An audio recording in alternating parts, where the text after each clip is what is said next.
In today's video, I'm going to teach you how to create a custom view in Microsoft Project. If you often find yourself repeatedly turning on the same columns, filters, or groupings, a custom view will save that exact layout so you can switch to it with one click.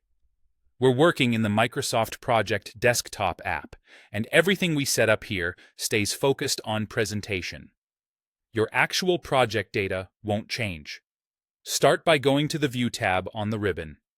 Look for the current view name, like Gantt chart or task usage, and click the small arrow next to it. From the menu that opens, choose More Views to bring up the More Views dialog. This is the central place where all built-in and custom views live. In the dialog, click New. You'll see the Define New View window, sometimes labeled View Definition. Give your view a clear, descriptive name so you'll recognize it later. Next, choose the screen type. This determines the kind of layout you'll get, like Gantt chart for timelines and bars, task sheet for a spreadsheet-style task list, or resource sheet if you're focusing on people or equipment. Pick what matches the information you want to spotlight. Now choose a table. The table controls which columns are visible and the order they appear in, so select one that matches your goal.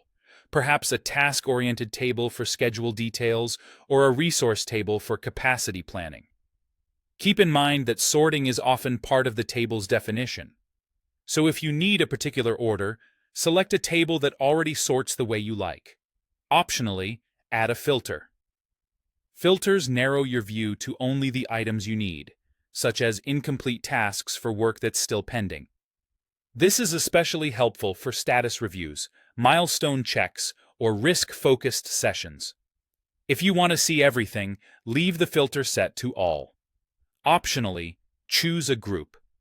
Grouping helps you roll up items by category, like grouping tasks by resource, priority, or phase. So patterns and workloads are easier to spot. You can always start without a group and add it later if needed.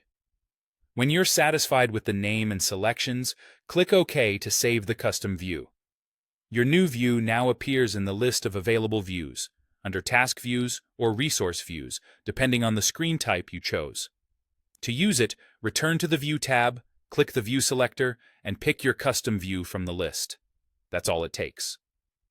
With a saved combination of table, filter, group, and sort, you can instantly switch to a layout tailored to milestones, critical tasks, or resource workloads, whatever you need to manage your project with clarity.